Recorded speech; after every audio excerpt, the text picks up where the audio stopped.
Today, we are going to be discussing a typical British trait, and that is passive aggression. So, why do Brits say something that sounds polite, but it somehow feels stressful? Why can our emails be full of compliments, but read like instructions? Why does "that's fine" mean that's not fine at all? You might have been to the UK, you might have been on the receiving end of our notorious passive aggression, but either way, grab yourself a cuppa, because today we are going to be deciphering the British art of saying one thing whilst meaning quite another. Before we start, don't forget your free PDF with 20 expressions that British people use all the time. Link is in the description below. Let's start with a definition. What do I mean by passive aggression? Passive aggression is when someone expresses negative feelings indirectly. For example, instead of saying, "I'm annoyed," they'll say something like, "Well, it would have been nice to know. It would have been nice to know." So, nothing openly rude, but the message lands anyway.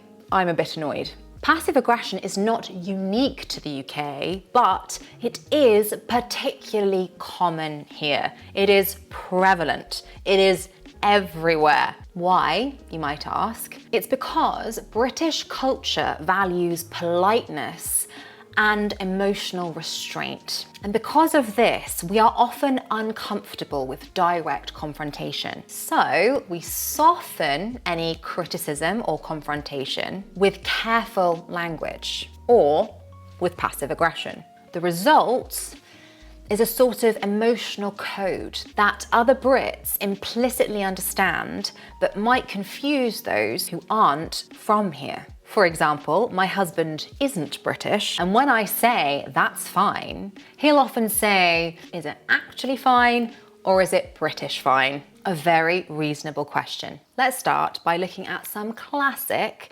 passive-aggressive British phrases, and of course, what they really mean. Keep this in mind as we go, though. In British English, tone often matters more than the words themselves. Tone is everything. Tone is the difference between "I am actually fine" and "I'm not fine." That's fine. That's fine. Let's start with the first one. With all due respect. In translation, this means "I strongly disagree with you," or "I'm about to say something disrespectful." You'll hear this in professional or serious conversations. With all due respect, I don't think you've understood the brief at all. This phrase pretends to soften disagreement, but what it is actually doing is preparing the listener for criticism. As a Brit, as soon as you hear "with all due respect," you know you're about to hear something critical. It often isn't actually respectful. This next one is the less formal, more conversational version of "with all due respect." And that is, "I'm not trying to be rude, but."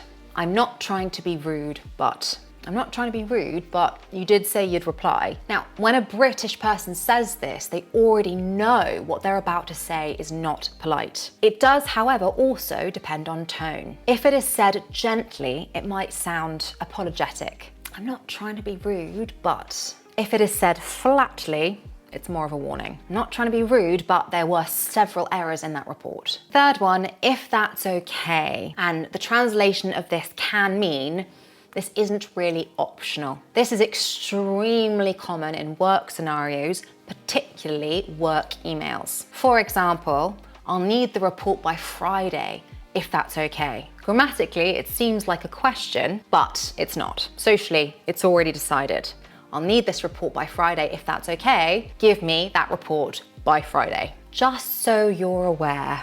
Translated, this can mean, "I'm annoyed and I want this noted." It sounds neutral, but it rarely is. Just so you're aware, the deadline was yesterday. Or say we are that annoying group in a restaurant just before they're about to close, a waiter might say, or the restaurant owner might come up and say, "Just so you're aware, we close in 10 minutes. The phrase creates distance while simultaneously applying pressure. I find it interesting that, again, it does depend on the context, but in a passive-aggressive context, this means I'm irritated, but I'm being polite. It is a classic in arguments and relationships. I find it interesting that you had time to play video games, but not to empty the dishwasher. So this lets frustration come out without a direct accusation, but often the calmer the tone, the sharper the message. I find it interesting that you thought it would be a good idea to post that. For this next one, let's address the classic British apology reflex, because it is just that. It is genuinely a reflex. We apologize for a lot of things. We apologize for everything. I've used this example before, but it is true. Someone else bumps into us, we would say sorry. I have in the past, embarrassingly, apologized to a piece of furniture, bumped into a chair and automatically said, "Oh, sorry." I can't help it. It's a reflex. It just comes out. Sometimes apologies can carry meaning and they can be passive aggressive. "Oh, sorry, I didn't realize you were still using that." And in that instance, it isn't really an apology, it's criticism in disguise. And tone matters. If it's a flat sorry, it's obviously not sorry, but sometimes an overly sweet apology can also signal irritation too. "I'm really sorry you feel that way," for example. "As per my last email." This one is a classic in work emails, and it means "I have already explained this. Please don't make me do it again." As I said, this one is very common in British work culture. "As per my last email, the client wants the project by Friday." It is formal, but also quietly furious. "As per my last email," as in, just read it. Look at your emails. And finally, "I'll leave it with you." I'll leave it with you. Translation, there is a correct decision here. We might use this to avoid responsibility while still applying pressure. In a work scenario, for example, "I'll leave it with you." It sounds relaxed, but judgment may follow. "I'll leave it with you. You need to do this." I addressed this a little bit before, but the big question is, why do we speak this way? Why do British people speak this way? It's because in British culture, directness often feels rude. We value emotional restraint, as I have mentioned in the past. Keep calm and carry on. And we like to avoid awkwardness. So it's very rare we would have a direct confrontation, even with family members, unless the emotions just pour out. But as I've said, we don't like to do that. We don't like to let our emotions just pour out unchecked. And that's why we rely on softeners, as I've discussed on this channel before. Softeners like just, perhaps, quite, would you mind? These softeners aren't always passive aggressive, but sometimes when frustration builds and we don't let our emotions out, politeness can be pointed and it can carry passive aggression underneath, so look out for that. If you are learning English, particularly British English, this obviously can be confusing. A polite email doesn't always mean that everything is fine. So I have 3 tips for you. First of all, listen to the tone.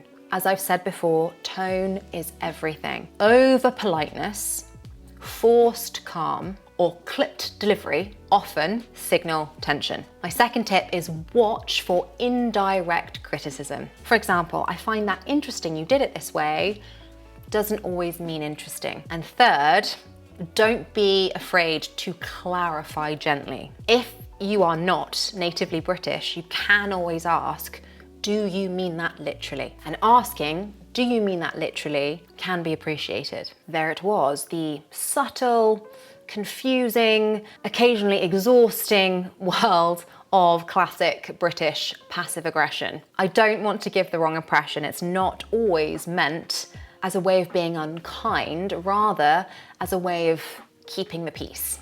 However, once you learn to read between the lines, British English will probably make a lot more sense to you. Let me know in the comments, have you ever been on the receiving end of this intense passive aggression?